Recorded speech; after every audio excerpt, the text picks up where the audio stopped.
Good evening, chat and everybody. Greetings. How's it going? Let me actually jump in here. Pico, how are you? Okay. I am alive. How are you? I am also alive. So we're all just kind of recovering from being poked twice. Although you are much more recent than I am. So It's a process. it is a process. It's a process. So Yeah. but yeah. Hi everybody. Got the history cam working again. It's actually easier to use the camera on this computer because there's actually USBs, like, where there's supposed to be USBs. Anyway. Hi everybody. I hope you're all doing well tonight. Hopefully you aren't smothering in the heat too terribly bad, like the whole entire nation pretty much is. I don't know. And a slow cooker. It was 90 degrees today. Dew point was 75. And sometime yet tonight we were supposed to get thunderstorms. So we'll see. We'll see how that goes. But you see me bail momentarily on the stream, it's probably because I have to go shut off like one of the weather radios or something, or the dog is trying to get into the room, one of those two things. So don't worry, Pico, it's coming your direction. It'll be here before too terribly long. I'm pretty sure it'll just go around, just like every thunderstorm tends to around here. Shh. Oh, don't say that. If your hair fell to 20 degrees Celsius from 28, and I'd call that an improvement, I would also call that an improvement. But, so there is a date, before we get started tonight, there is a date that I'm kind of throwing around for the first Drunk History stream, and I already have invites out to people for that Drunk History stream. That will be, is tentatively going to be on the 23rd of all dates. The 23rd of July. So we'll see how that goes. That would be the 1 year anniversary for the channel too, which would be interesting to say the least. So, but we'll see how it goes. I've got feelers out right now for currently 5 guests potentially for that stream, so that'll be interesting.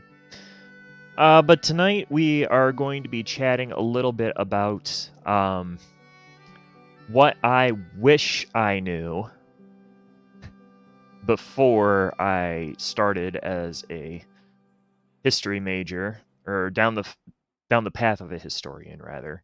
So things that I would have wanted to know as a historian, things that I learned while I was in undergrad, things that I learned in graduate, things that I'm learning in the professional realm, and then also things that I was taught to actually help me in the job market, because one of the things that I hear a whole bunch of, especially from people in the arts fields, is I don't know how to get a job. I don't know how to sell it, or nobody's hiring, or something along those lines. And the disclaimer here is that no, I don't market myself as a professional when it comes to this stuff. So I want to be very clear.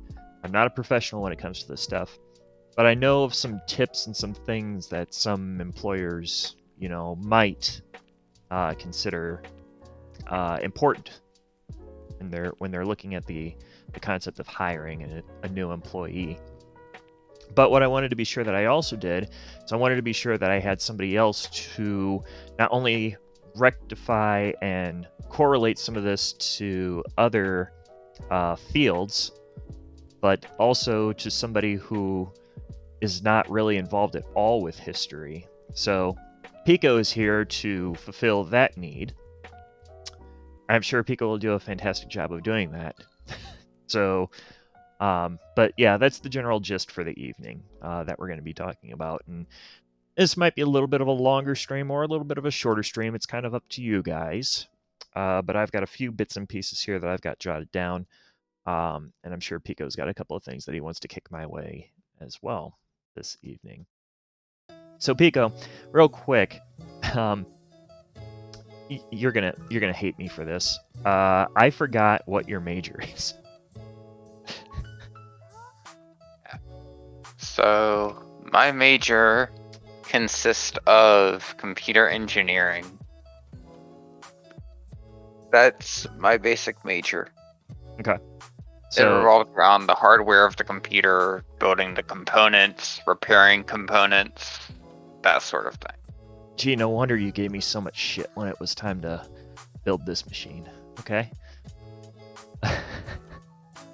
I'm a historian, not a mathematician, nor a software engineer, nor a computer technician, yet apparently I still build a computer better than Dell computers. You did good. So, and I appreciate that too. But so there's a few things. So, I'm gonna start with the thing that just pisses me off all the time, and it's the number one thing that I think history majors or people in the history profession, if you will, what we hear most often. And Bonnie's in the room, and I'm pretty sure Bonnie could tell us exactly what it is that I'm going to say. But I'm going to say it anyway here. And that thing is, oh, you're a history major. So are you going to teach?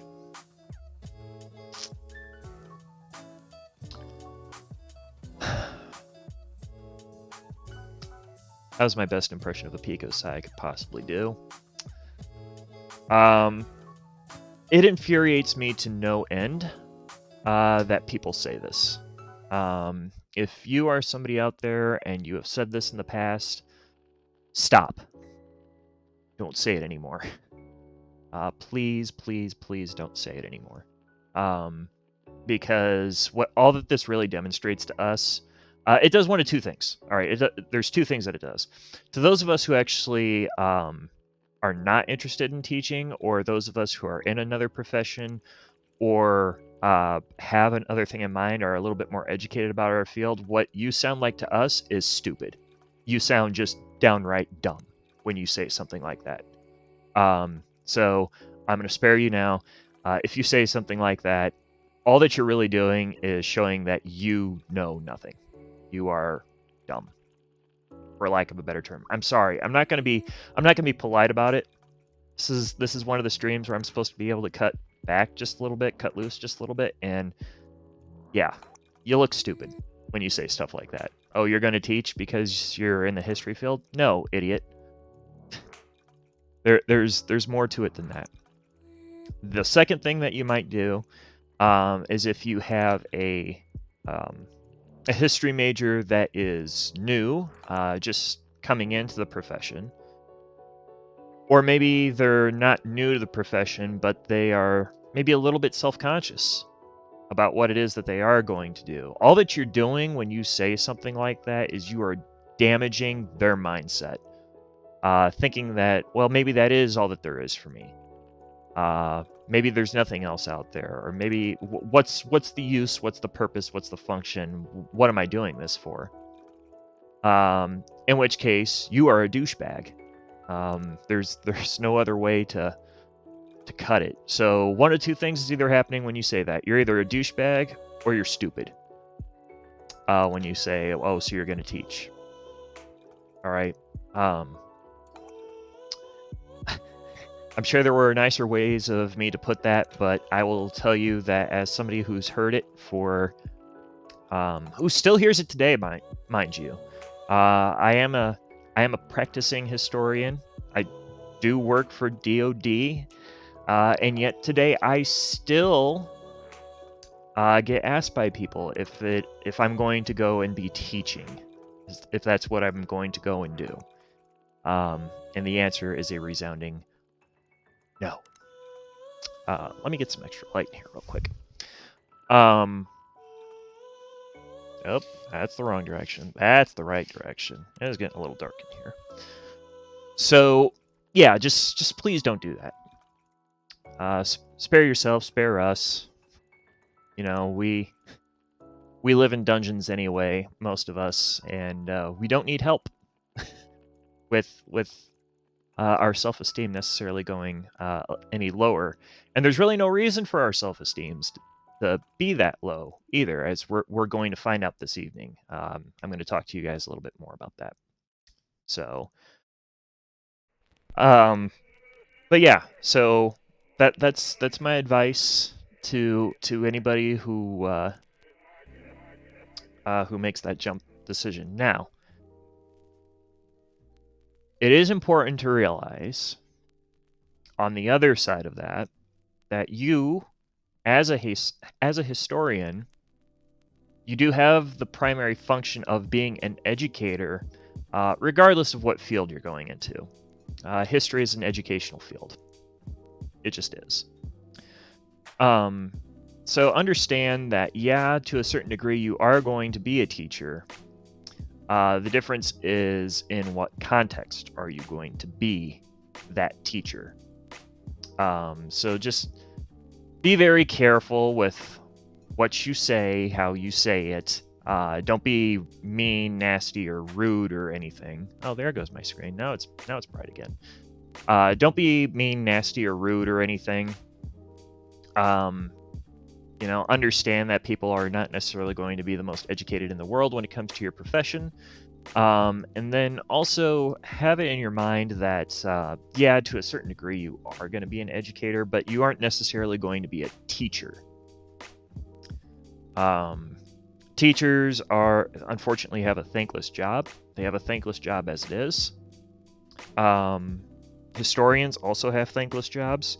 There's a lot of professions and a lot of fields that have thankless jobs. But what we can do is stop mislabeling. So stop mislabeling professions. Stop just assuming where somebody's going with their direction, with their major, with things like that. Because if you don't know that person very well, even if you do know that person, it's probably a bad idea to make that call. So just stop saying it. Stop assuming that the history major is going to go and be a teacher somewhere, because we hate that. Even if that's what we're going to do, we hate it when people just assume that's what we're doing. So that's the first thing. Do you get anything like that in computer engineering by chance?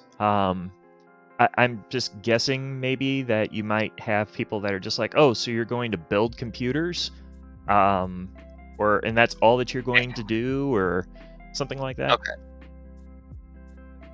Okay, so basically, those exact words I have gotten from many people. Okay. And I've had to explain to them that that's not my main goal at all, because Right. I'm just interested in the components, and I just find it interesting. I just want to build them. And okay, this next one is probably my most biggest pet peeve. It is when people confuse computer programming with computer engineering. Ugh. That was a real life cringe for me, chat. Yeah. The amount of times I have gotten that is too damn many times. And I'm not sorry for the language. No, don't be. Don't be. But like, it's better if I let loose on this and say this now. Do not ask me that, because I will not answer, or I will answer and it will be something you do not like. It's just been asked too many times, and I've had to explain it too many times. Sure. Yep. Okay. See, and the reason that I wanted to make sure that Pico gave a follow-up on that is because it's not just us. Not just us. They do it in every profession. Yeah. and it's bad. It's like, what's the difference between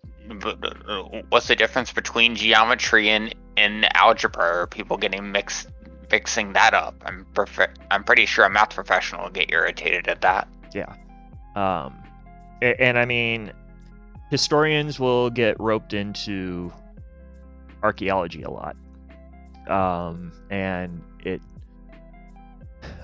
blows my mind, actually, still to this day, just how much people will try and bring historians into archaeology, as if we should know inherently. Now, don't get me wrong, there are historians that you will see on site with archaeologists. There are historians that also have archaeology degrees. But you can have an archaeologist that is also a historian. You can have a historian that's also an archaeologist, but they don't necessarily mean one is the other. Just like I am positive there are computer science or computer engineers that also can handle something when it comes to coding and development. But they are not interchangeable. That they are two separate things. One might complement the other. And we have a lot of that in history. There's a lot of fields that complement it, and there's a lot of fields that history complements. But it doesn't mean that they're interchangeable. And people have a hard time with that. So I'm glad you brought that up. A few of those fields that historians have that are interchangeable, and this is for if there's anybody watching it in any of the VODs, or if you're watching it down the road, or even if you're watching it now. The interchangeable and intersectional fields that tend to commingle with history are art history, which is rapidly becoming a field that people don't get all weird and funny about. So that's one of them. The other one is museum studies, which is relatively new in the context of everything. I also just realized that I think the disc just muted itself. There we go. But museum studies, art history, archaeology is a complementary field. Geology is technically a complementary field, and then there's what's called annex fields, intersectionals, and those include things like law, political science, economics, sociology, anthropology, things like that. All of those tie in some shape, way, or form to the historic profession. But one of the interesting things about history is that it has a tertiary tier, in that literally every single field that is out there can actually intersect with a history degree. So medical, music, business, economics, computer science, all the way down to things like nuclear physics and English and language and literature and all that fun stuff. It can intersect with all of it. So pretty much my recommendation has always been for new majors right out the get-go to, if you have decided that you're going to be a history major, go ahead and dual major something. It's worth your time, it's worth your effort, it's the best bang for your buck when it comes to a bachelor's degree as well. So like, for example, my dual major was in history and art history, and I had a minor in museum studies. So it's that kind of stuff that can really help you, and it looks better on a job resume too. It doesn't overqualify you. It means that you have the ability to demonstrate that you have the ability to kind of break out of your comfort zone, maybe just a little bit more than a candidate that is just a history major, or just an anthropology major, or just museum studies. It shows that you can go a little bit outside of your comfort zone if you ever need to. So I've told everybody, when I used to do student to tutor advising, I did that for a little while, and when I did that, that was my number one recommendation. Is that you actually sit down, you take some time, think about a particular aspect of history or another field that you really like, and at the very least, minor in it, if not major as well. So, now, the problem is, what about those of you who have already kind of graduated? Well, for those of you who have already graduated, the wonderful thing about that is that you still have time to do things called certificates, and you also still have time to do things called graduate studies. So Bonnie Canuck here is an example of that. I don't know if Suzu is around, but Suzu is an example of that. I'm an example of that. Big Rev Kev is an example of that. All of us went into or are currently in graduate programs, which will actually help you immensely down the road, especially if your desire is centered in history itself. But one of the other things it can do, and Pico's going to start snoring here in a little bit, I can feel it, is that for, at least in the history field, what you can do is, as a historian, you can reach out kind of, and you can start going into things like museum studies, which is actually extremely useful for a history major, because now all of a sudden you are qualified to handle things in museums. Now, one of the big misconceptions that a lot of the history majors have is that as a historian, I am automatically qualified to work in a museum. False. That is not true. Just because you have a degree in history does not make you qualified to work in a museum. In fact, at the advent of museum studies being a major, most museums, especially in the AAPA, are moving towards requiring at least a museum studies minor as a prerequisite to even be considered for a museum position. And that's because there are some very different things that go into that, such as how to handle objects. And I'm not even handling this object exactly how you should handle it. For starters, it's live. But on the other hand, the thing of it is that I should be wearing gloves. If this were an actual artifact, I should be wearing gloves. And it technically is. It's a clip from a M1 Garand that is loaded with ammunition. But you want to be able to know how to handle these things, how to store them, what the proper temperature is. You want to know how to keep it safe. You want to know how to document it, catalog it. You need to know what kind of provenance that you're dealing with something like this. You can't just, take this and sit it somewhere and say, hey, it's a clip, okay?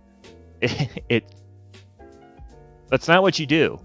You can't just tell the story of it. You actually have to know some of the technicalities that go into it and preserving it. So it kind of reaches into that last topic that we had where we were talking about preservation and conservation. That's where this kind of stuff really comes into play. Is you have to know how to deal with that kind of stuff. So you can't just go into it willy-nilly like everybody seems to think that they can. So,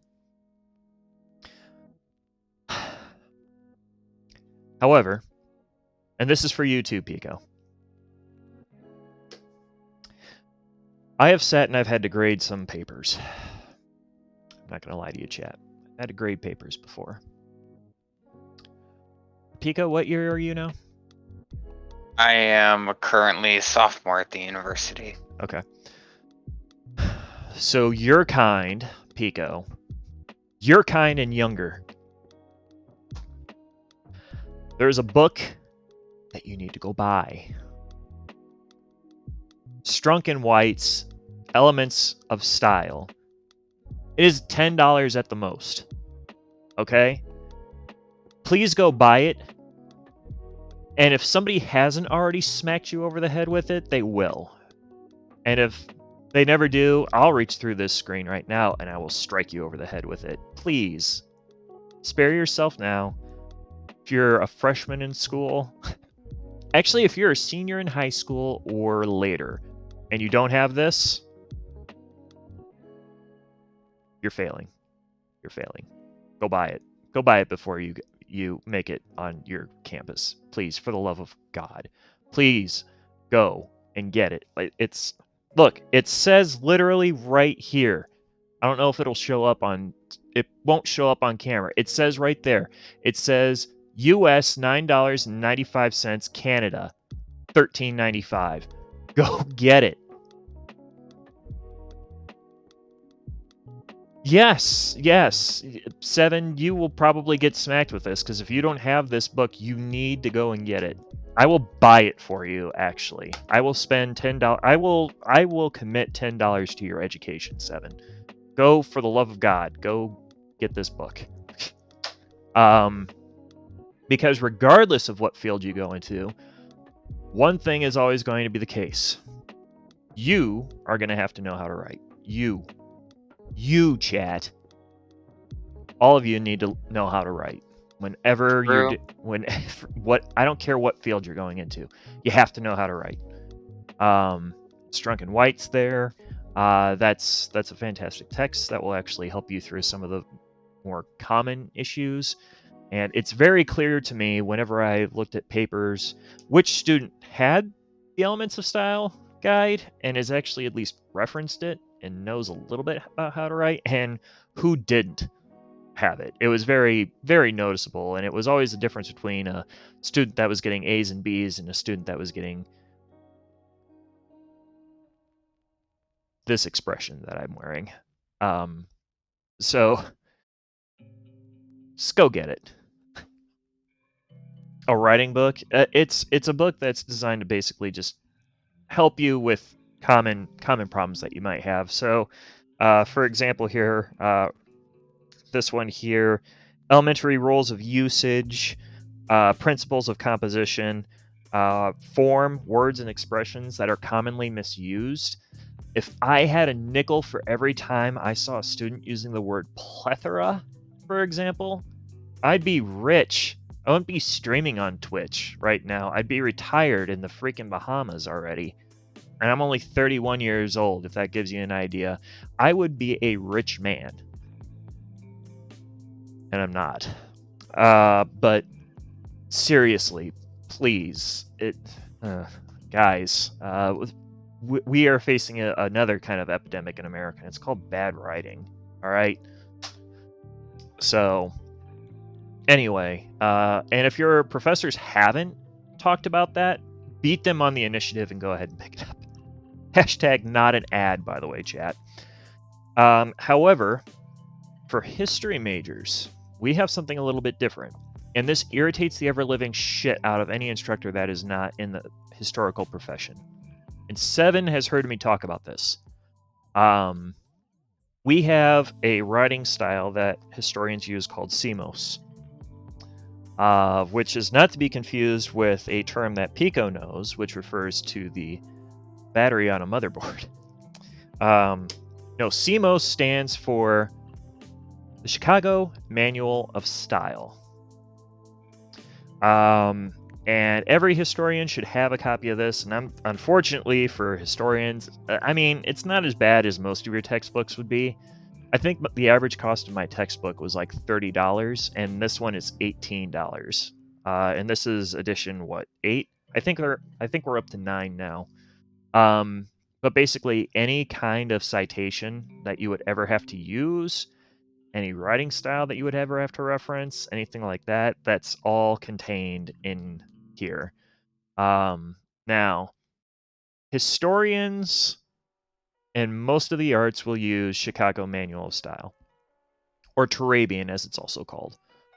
And it will drive every other field nuts. I think, for example, I think Pico, I think you're using MPA? APA. You're using APA, okay. So yeah, there's like APA, MLA. MLA. That's the one that I was thinking of. In MLA. Chicago. Yeah. There's a few more on top of that. So, for example, how I'm supposed to write is Chicago Turabian with an annotation modifier, and annotation modifier belongs to Army Regulation 870-5. So we actually have an Army kind of version of Chicago Turabian that I have to use for work. Fine and dandy, except that's not interchangeable with the university's requirements for Chicago Turabian. So a lot of times when I'm writing for graduate program stuff, I will kind of interchange the two, and they're just like, yeah, that's not how you write that. Fuck. Well, it's right somewhere. It's just wrong place, wrong time. So, if you're a freshman, yeah, I would still probably get this. It's another $18. I know, guys. I know you're college, you're baby. You're gonna have... Ugh, I'm sorry. Honestly, historians, where you're gonna, like, throw a lot of your money is into stuff like this, and what really kind of stinks, and I'm just gonna warn you about it now, you see people in here like 7 that are in chat, or you're hearing people on here like Pico. One of the nice things they can do is they can take their books and they can pretty much sell them back. If you do that as a historian, you've automatically failed your first task as a historian, and you've also already screwed yourself, because I promise you, any text that you pull from one class, you're going to use it again. I have all of my history textbooks still from undergrad. I have all of my history textbooks from grad school, and then some. All the research texts that I ever pulled out for research reports and things like that, I still have all those. And the reason is because, yeah, I'm going to freaking need them. So, that's one thing. You might see some majors, that's a big thing, is people are just like, oh, well, you can just rent your textbook, or you can just sell it back. Unfortunately, the history profession is notorious for not being polite and pleasant with allowing you to do so. It's just a matter of the field. Physical books are gone, but the digital books, yeah, that's it. Yeah, Chaotic, the Strunk and White is one of them that I would recommend to anybody. The CMOS one, I would say if you're going into an arts major, so history, sociology, political science is weird. Political science, you might use MLA as well. So, but yeah, there's a few things out there. I kind of rolled over you on that, Pico. What did you have in there? So when you were mentioning the point on how me and Seven could be returning our textbooks, I am going to disagree with that on my end. Okay. And the whole reason is because with okay, as you all know, there is a lot of different computer degrees out there, because there's basically like computer programming, there's databases, there's SQL Server, there's so much, and there's engineering and stuff like that. But I cringe when people say sequel, but anyway.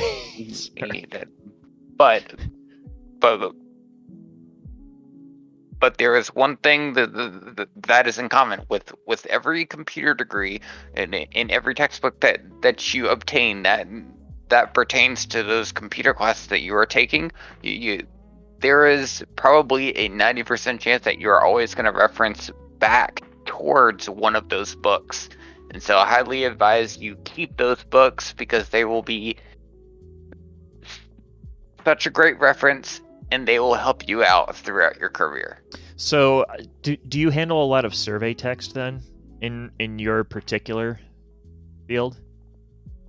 I believe throughout my community college years, I have collected around 13 or 14 textbooks, and I still have them. Okay. Because I will say this too, regardless of what field you go into, you want to keep your surveys. Don't, because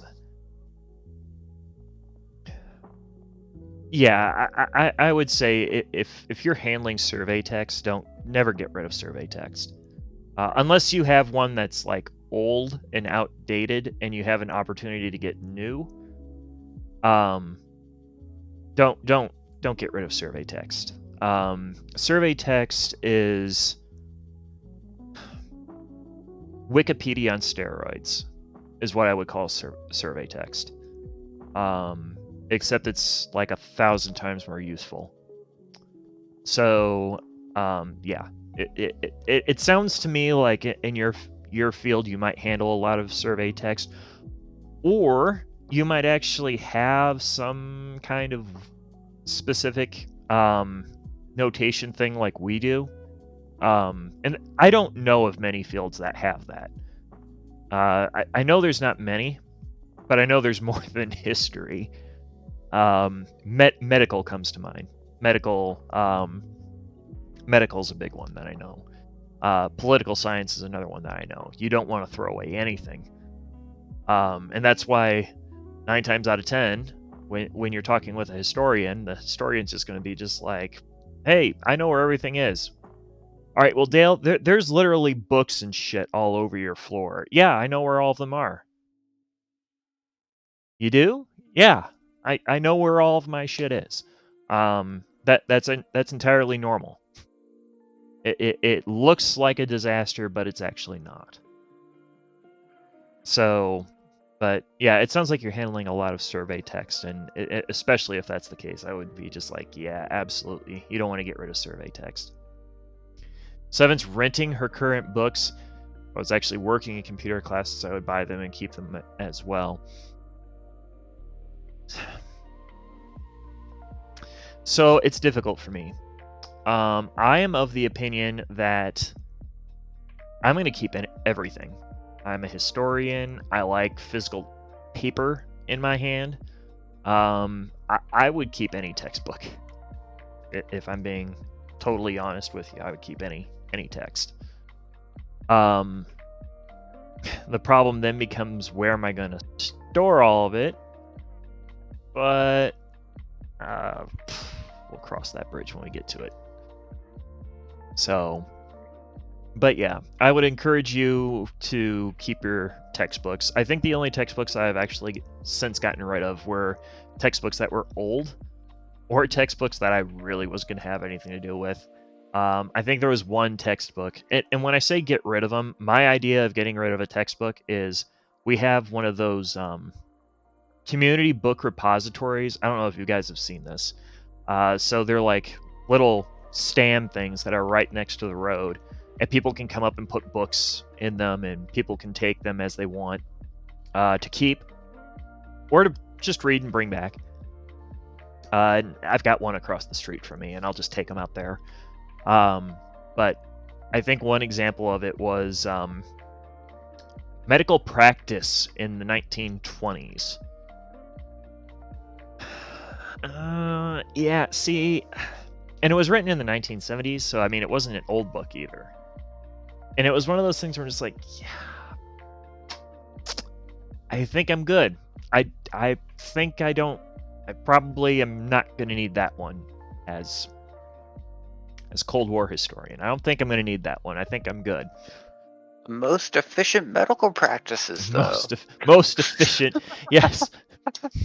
Put this leech in your ear. It'll fix everything. Yeah. Do some cocaine. You'll be fine in the morning. You know, but yeah, I if I can pass it along, I'm going to. And that tends to be what I'll do. I think I've sold a whole one textbook. Of all the textbooks that I've ever bought, I think I've sold one. And I don't even remember which one it was, and I don't remember how much I sold it for. I know it was a hell of a lot less than whatever it was that I paid for it. So, but, you know, it is what it is. But one thing also to kind of point out has to do with, and this doesn't necessarily have to do with historians, but I'm going to start my spiel by talking about historians, but it will eventually apply to every field. So historians, one of the things that you have to remember, and universities do a really shitty job about doing this. They do a piss poor job, and almost every instructor fails. I don't care how good your school is.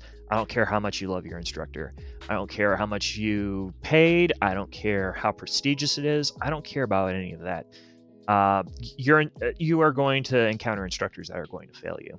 I was very fortunate in the institution, the university that I went to for my undergrad, to have an extremely hands-on and proactive academic advisor. But it wasn't even my history advisor. It was my art history advisor, who was a one-man show, I might add. She was a faculty of one, and she had about 25 students at the time of my graduation, I believe. But she was extremely hands-on, and she would send out weekly. And when I say weekly, I mean like 3 times a week. Our inboxes would be getting blown up about, well, there's internship opportunities, and there's volunteer opportunities, and there's job opportunities, and there's grad school opportunities, and all these things. And she would just blow up those inboxes. If you are a student of hers, by being a student of hers, you consent to your inbox being blown up. And in my case, she had sent an email about a volunteer slot that had opened up on the military installation that I currently work. And I was the only one that applied on it at the time. And I got it. And then I proceeded then to also get then a paid internship. And then I got converted into a TDA slot, which is a permanent position. So it's one of those things to where a proactive staff will help. However, you have to understand that most staff are not going to be proactive. They're not going to be out there gunning for you. They may not care as much. And it isn't necessarily that they don't care as much because they don't feel like caring as much, but they may not care as much because they're not being forced to care as much. One of the unfortunate things about this particular instructor that I had was that they were constantly trying to cut her program. So she was basically fighting back by getting results. One of the things that she required, you had to do a capstone. You had to do capstone research. You also had to have an internship. No internship, no capstone, no graduation. Sorry. And that was for the art history major. Now, you didn't have to do that as a minor, but you had to do it as a major. It's a fantastic requirement. So how do we make sure that a student is going to get that internship? Well, we're going to do it by having resume workshops. But we're not going to have the old-fashioned resume workshops, the ones that are just like, well, you need to have, this, and this, and convey your professionalism and, blah, blah, blah, and shit like that. I'm sorry. That's not what gets you a job. It really isn't. Sorry. Instead, what we were doing is we were just told to do bottom lines up front. Bluffs. Why should I be hiring you? What makes you great? So we did resume workshops. And then what my current section chief did that kind of turned all that on his head, he's just like, you're a historian, right? Yeah. Well, what do you do? What? Again? Yeah, what do you do? And he knew better because he was an adjunct professor as well. What do you do? History stuff. No. I mean, what do you do? Like, let's talk for a minute about what you're doing in your classes. What are you doing in your classes? Learning? No. I mean, what are you doing for them? Well, I have to read. Okay, so you've got reading comprehension. I have to write. You've got writing comprehension. You know how to write. Have to do research, right, to do the writing. You have to know how to be organized, so you have logistics, organization. You have to know how to do all this different stuff. You see, just being a historian, it doesn't mean that all that you're doing is history. No, you know how to write, you know how to read, you know how to do research, you know how to organize, you know how to file away, you know how to do basically any office administrative stuff you can do. When it comes to things like organization, that's a big deal too for like librarians. It's huge. All these skills, and this part is true of any field, by the way, guys. You are not learning just your field. So Pico, you're not just learning how to do things with computer engineering. You're not. No. No. I'm learning a whole bunch of skills, and it's like, I'd say it's an abundance of skills that I'm learning as basically like I could put it in a different perspective. Say you're at a restaurant, you're ordering a main entree, and you get a side with the entree. Yep. Basically, how it is. I would take it a step further and be just like, okay, what's the ingredients of that entree? True. Think of it that way as well. Because I guarantee you right now, if I were to order like chicken and steak tortellini with marinara sauce, I guarantee you that it's not just chicken, steak, tortellini, and tomatoes that I'm getting. No, there's probably like basil, oregano, garlic, and all this other shit that's in there with it. There's so much more to it, and if you know how to market all of those things, that's what the employer wants. They want to know about all of this stuff. Because the employer doesn't know shit, generally, about, what it is that your field is doing. Pico, I guarantee you right now that if you tomorrow were to go and were to submit an application to Cisco, for example, all right? Yep. Just an example.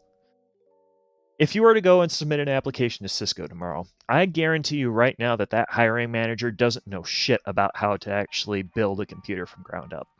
No. He doesn't. He doesn't know.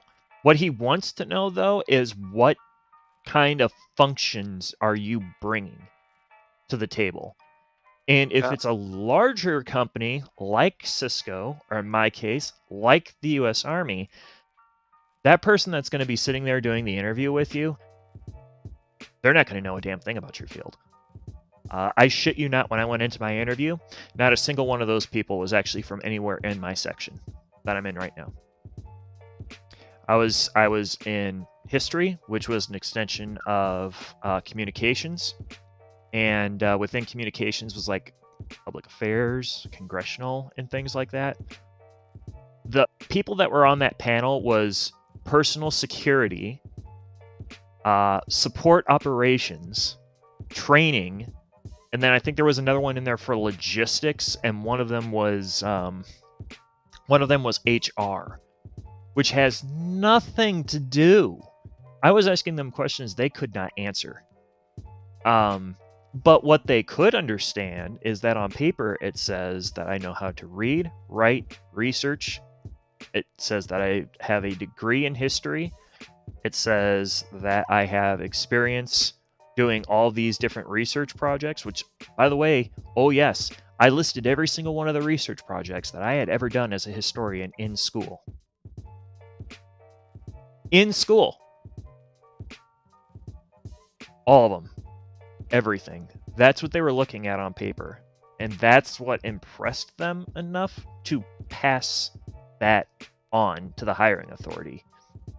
So when you are building a resume, yeah, you do want to keep it short, generally, unless you're going into government. If you're going into government, good luck keeping it under 12 pages. Yeah, actually, Zosin, you're not wrong, because again, it was government. I think my resume was something like 6 or 7 pages at the time long, and now it's like 13, 14, or 15 pages long. You don't want that in a normal setting. You want to keep it between 1 is ideal, 2 is good, 3 is probably the upper limit of where I want that. So pick out the highlights. You know, do a little bit of a description for your degree, for example. So, okay, I majored in history. These are the kinds of research projects that I worked on, and I know how to read, I know how to write, I know how to do all this and all that. This is a description of what you're getting with this degree, because really you're marketing your degree in association with you. If you can't sell the degree, you can't sell yourself. If you can't sell yourself, you can't sell the degree, though, either. So it's a really narrow path that you have to walk, but you have to make sure that you're walking it, because if you're not, then you're not going to get anywhere. But yeah, so if you're building for a federal job op, you're looking at about 10 pages at the very least. And 9 times out of 10, too, I'll tell you that if you are looking at a federal job, their resume builder that's built into that is going to build most of that for you. Some big companies and even small businesses who want to know how that degree could benefit them. Yeah. Yep. That's a good point too. They want to see. This is another thing that people have a really hard time with, and it's something that even my instructor that was doing all of this stuff at my university had a hard time really grasping and understanding, is that you can't use the same resume everywhere. You cannot do that. Never, never, never, never, never, never, never, never, never, never do that. Every single resume, for every different job op that you're going to be looking at, every resume should be different. You should be rewriting things in those resumes that are particular to the job that you are going for. How does your degree and your experience and your research relate to the position, and how are you going to benefit or give benefit to the organization while taking proper benefit for yourself? So it's a marketing strategy, but just like in any marketing strategy, one size doesn't fit all. That's very important to remember.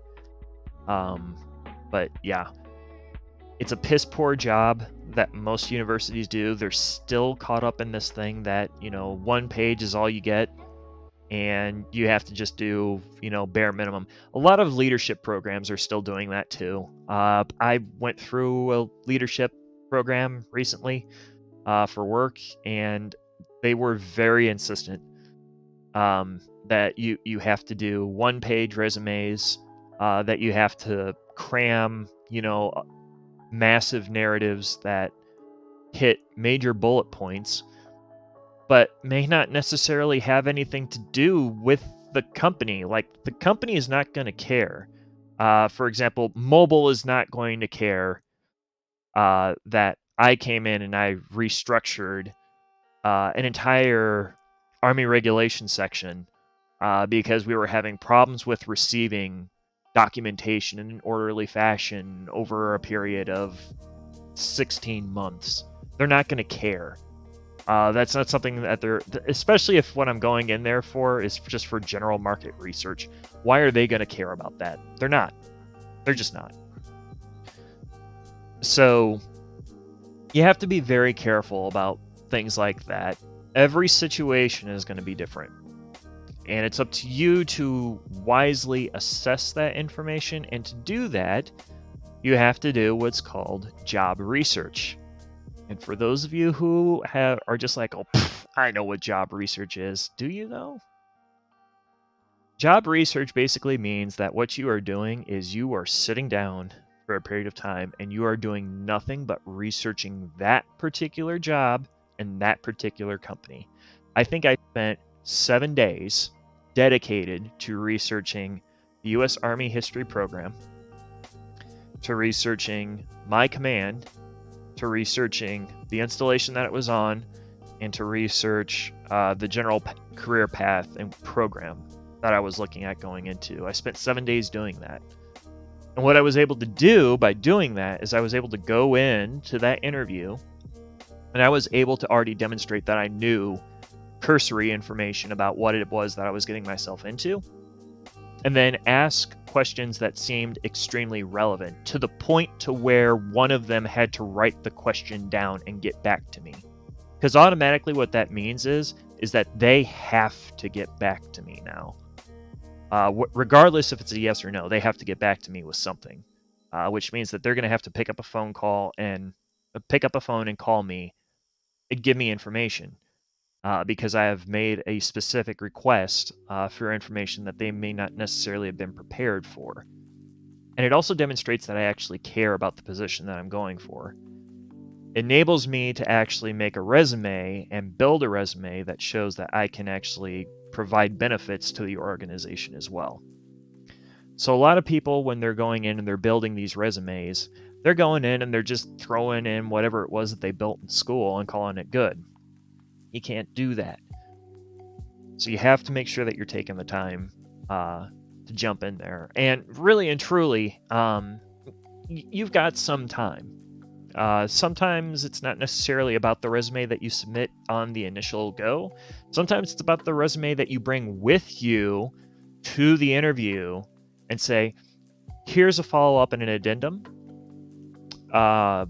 associated with some additional benefits that I can provide this organization. By the way, here are some things that I thought were particularly important for this organization to be aware of. And by just demonstrating that, you can actually flip the tide. I was nervous as hell walking into that hiring panel. I'd never been involved in a hiring panel before. There's 5 people versus me. And that was terrifying. But I was able to flip the tables a little bit when I started throwing questions back at them that I knew they weren't going to have an answer for. And then suddenly it became a matter of, this guy knows what he's talking about. So you can really change your outlook if you just take the time and the opportunity to learn about what it is that you're trying to get yourself into. And if you are new in the history field, or you're a little bit in, or you're new to any field, you're going to have to take the time when you are in your university years, your undergrad years, to actually do some soul searching and do some research on your field and the benefits that your field requires to bring to a job application, to bring to an interview, and ultimately your goal is to bring it to a company or a larger organization. But that's on you, because every single organization is going to be different. So you have to do it on your own. Nobody's going to do that for you, and there's no blanket statement that's going to help you for that. So I will tell you that some fields have it a little bit easier than historians do, though. Business comes to mind. Although business on the other side of that is that if you make one fuck up, bye, because there's like 1,000 of you in the wait. Everybody wants to be in business because, oh, well, that's where the money is. Yeah, it's also the most cutthroat, too. Business majors are boring. I'm sorry. If anybody's a business major in here, I'm sorry. You're boring. Your field's boring to me. I snooze on it frequently. I tried to go through a business certification course, and I fell asleep in the middle of it. I've never fallen asleep in anything except for that. It was god-awful. I don't know how you do it. Business majors. I have no. I don't think you're human. I think you might be cyborgs. You really might be. I think Pico built you all. Hope not. But yeah, so that's my spiel on hiring. That's my spiel on hiring. It's odd. It's odd, and it takes some getting used to, and it takes some understanding. But ultimately, you have to be careful too with using your university's hiring center.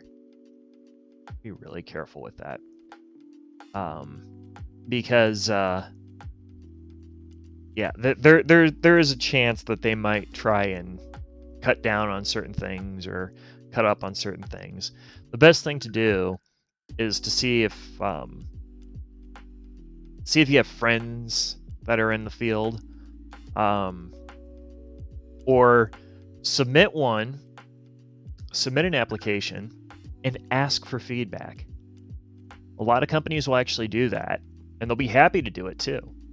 A good example, I had a friend that tried to apply at John Deere. They didn't take it. He really wanted into John Deere though. He actually called back and he's just like, well, can one of the secretaries take a look at it and tell me exactly why it was that I didn't get on? And pretty much what it came down to is he took that information. They opened up another hiring slot. He applied again, and they took him that time.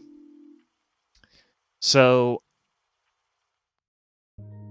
being proactive will help too. So just a lot of it has to do with you being able to market, take criticism, take feedback, use it wisely use it. Don't take it as a personal insult. In fact, when criticism comes, generally, do your damnedest to make sure that you're not taking it as a personal insult. There's a very clear difference between when somebody's trying to personally insult you and trying to give you criticism. It may not even sound nice when they're giving you the criticism, but it might be legitimate criticism. Just because somebody says mean words to you does not mean that they're trying to hurt your feelings. I think people have gotten a little bit too sensitive these days with that. No, just because I'm being extremely blunt with you does not mean that I think you're scum. Sometimes blunt is what is necessary to get a point across. And I get shit on about this all the time over in a particular Discord server that I'm a mod on. So, but it's true. Give me the bottom line up front. Don't jerk me around or anything about it. Tom is here. Hi, Tom. Pico, you've never failed Tomaso, apparently. Hearing all this reminded me to both revise my resume and debate exactly what yeah, and keep that resume up to date. So you should have a what I always tell people to do is to have a core resume that just has all of your shit on it, that you can just pull from and just do, a quick copy paste over into a new resume. It makes it's good time management practice is what it is. So I encourage you to do it. Make sure that you keep that resume up to date because it'll help you in the long run. And generally, I think that's what schools and what leadership programs are trying to do. They just don't do a very good job of conveying that's what purpose is for. They want to make it seem like it's a one-size-fits-all kind of thing, and it's just not. That's your reference resume that you just pull from. So part of your problem, you're a sensitive person. I get that, but there's no way really around it, Tom. There really isn't a way that is around it. I'd like to say that there was. I'd like to say that there is. There's really not. Mostly because companies are in a very fast-paced motion, and fast motions generally are accompanied by situations that are very tense. They're not afforded the luxury of time to kind of soften blows, if you will. They have to be blunt. It has to be extremely clear so that they don't have to do more explaining. Especially, they don't want to take too much time on a candidate that they're not going to take immediately, as it were. So I understand where you're coming from. I used to be a relatively sensitive person when it came to stuff like that, but I learned very quickly that most of those companies, most of those people, most of those organizations and institutions, they're not doing it because they want to see you fail. They're doing it because, hey, I've got shit to do and I don't have time to sit here and, lay it all out for you. So here's the shit that you did wrong. Go fix it. So that's basically what I've taken away from it. They don't have an opinion on you. Their opinion is that you are a person that didn't make the cut. That's it. That's the extent of that. Will you make the cut next time? Maybe. Fix the problems and you might. So that's what it comes down to. Happy birthday, by the way, Tom. Oh yeah, Tom's birthday was yesterday, guys. Now that's immortalized in the VOD. Available, just needs to add current job. Yeah. Oh, it was today. It's today? Okay. Happy birthday then, Tom. We'll give you proper happy birthday later. On the Final Fantasy stream, we'll give you proper happy birthday. Yeah. So, Zosin, absolutely, you're gonna have to want to make sure that you get all those added. Just make sure that it's not fluff that you're adding. Fluff will get you shot down too. I've had to curb a few people on the fluff before. We've had to do that. So be careful. So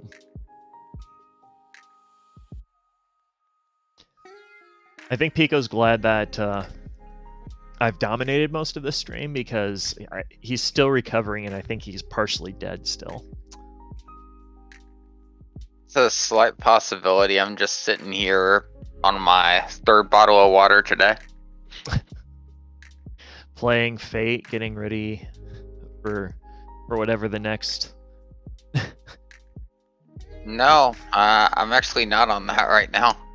Oh. I'm actually sticking on topic. I'm actually looking at the various course catalog for my university just to see the different history courses that they're offering to see if I can shoot anything the stream's way. I gotcha. Yeah. And something to keep in mind too is that I brought this up. This came up with Seven a few times. Is that course catalog numbers get really weird between the state level, not necessarily the state level. Private sector still uses 3-digit course IDs. State level and public level use weird 4-digit ones. And I'm still learning what those 4-digit numbers mean. They mean relatively the same thing. But it's like History 2103. Okay, what happened to just doing History 201 Section 3?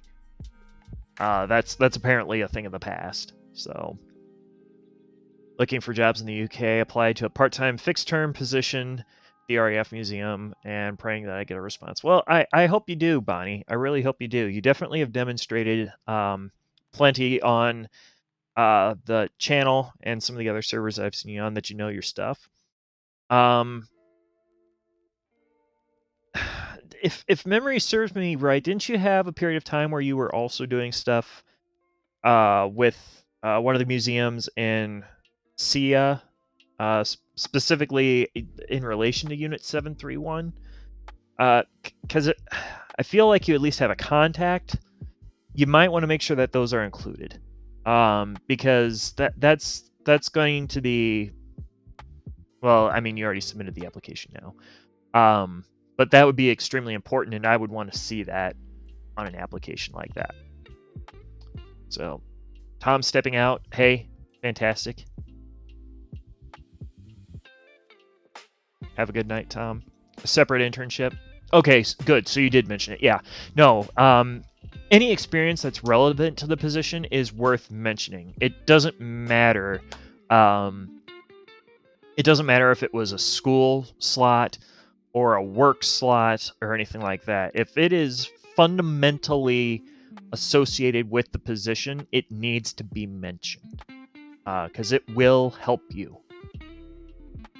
So, which is why I've told people dozens of times, you spending time in a university counts.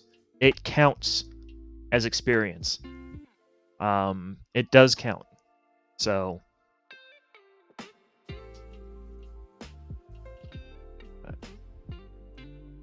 Pico, do you have anything else to kind of throw out there? Okay. I do have one thing I want to throw out there. No. Go ahead. Okay. Did I throw you off with saying no? Yes, you did. I'm sorry. Okay. It pertains to researching the degree that you choose to pursue while you're at the university. Yep. Okay. But just to help with financing and budgeting, I highly recommend you actually begin your research. I recommend you do that 6 months to a year before you decide to apply to the university. And the reason being is you need to make sure that you need to confirm if the university has the degree and it has everything that you're looking for, along with all the resources that you need to succeed at that school. And it could take as long as researching to get a job, because the amount of research that you need to do with, like, for example, university, their resources, their library, everything. It takes time. And if you go to a university and you're pursuing so and so degree, and you decide to switch degrees in the middle because you didn't think it was what you thought it was, all that's going to do is just... It's money wasted. Yeah. It's money Yeah, wasted. it's money wasted. It's going to halt your progress. So highly recommend start doing research around 6 months to a year before you even apply. Yep.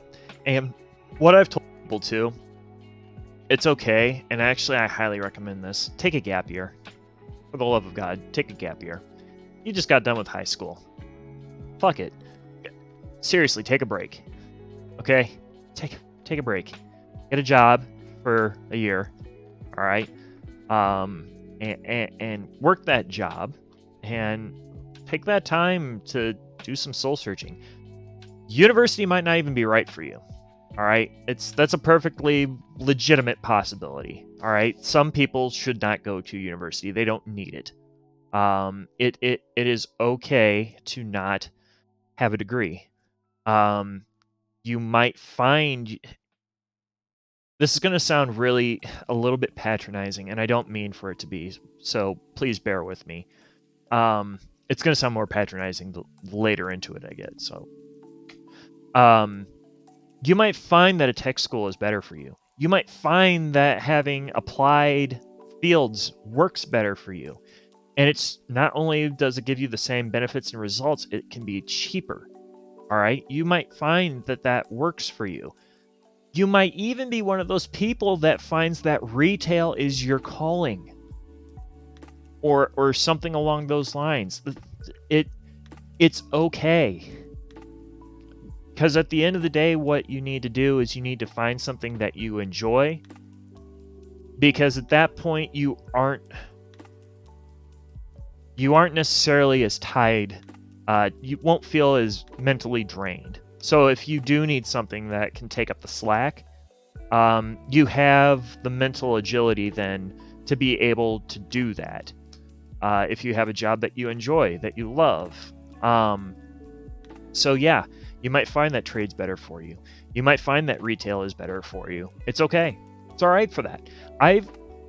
Until I started working where I do now, and I knew that I wanted to work where I'm working now too.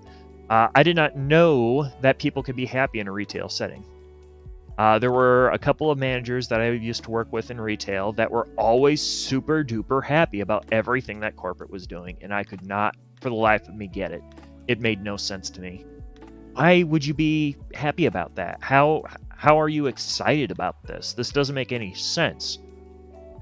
Well, there's a bunch of stuff that happens at work sometimes that I get really excited about, but there's a bunch of people that are not as nearly as excited about it, and it's because of that same block. So it is perfectly reasonable for you to find in the middle there that university is just not for you. And by taking that gap year, you have saved yourself all 4 years worth of tuition and debt. Now, that being said, if you still are not sure after about a year, for the love of God, go to a community college. Go to a community college and just knock out your gen eds while also sitting in on a class or two at a university. And see what some of those programs are like. Most universities will be happy to have you just to kind of experience it. Do your research on your fields, do your research on your universities. Make sure that you find one that's good for you, because it is super duper hard to take it back once you've started. So, and yes, as Zosin was saying, their mental preparation is necessary, because a lot of, especially in the history field, there's a lot of writing, there's a lot of research involved, and a lot of people aren't necessarily prepared for that, especially, freshman Snuffy that's coming out of high school where he was allowed to cite Wikipedia articles, and now all of a sudden his entire single resource is gone and he doesn't know how to deal with it anymore. So just kind of keep that in mind. And then Seven also mentioned here too that university feels overwhelming already for her. Dial it back a little bit. It's just you have to be able to take a step back sometimes and then learn the priorities. So I know right now that Seven is not going to be doing the same workload. She's going to have to reschedule and relay out her workload in relation to what she's going to be doing at the university level. So just kind of keep those kinds of things in mind. Prepare yourself. Understand that it may not be great out of the get-go, and also understand in general, as long as your GPA is up over 3.0 generally, an employer's going to be interested in you. That's your cumulative too. So if you have one bad semester, it's fine. So remember how freaked out I was the first time I got an F on an assignment in undergrad. Holy shit, I thought my world was ending. So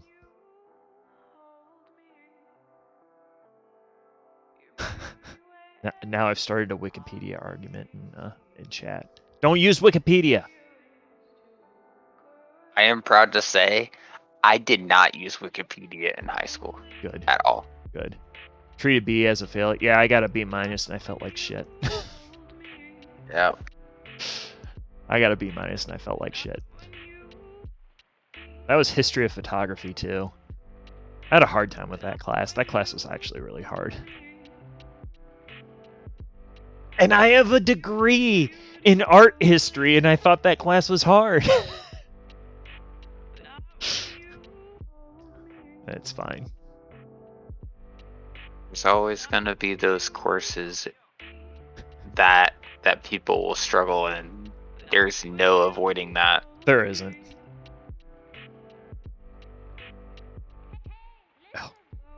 I was looking at something here. I was like, oh, this is weird. All right. Well, hey, chat, I'm going to take a quick, when I say quick, I mean, relatively speaking, quick break here. I'm going to get something to eat. I'm going to get something to drink. We're going to go ahead and end this stream for now, but at the top of the hour, we're going to be back with Final Fantasy VII Remake. The next history stream is going to be on the 9th of July, right? 9th of July? Yes, 9th of July. We'll be talking about the B-21 Raider. It's going to be more of a roundtable discussion than it is going to be a presenters. And then the next stream after that, like I said, is tentatively planned for the 23rd of July. That is going to possibly be our first drunk history stuff that we're going to be doing. And we're going to be talking about, I think, Suetonius and Roman emperors, which is bound to be fun. So, but yeah, with that, we'll go ahead and wrap it up for the evening. And we'll see you back here at 8 o'clock, possibly with Pico, although Pico might be dead. We'll see. He might potentially be dying. So, anyway.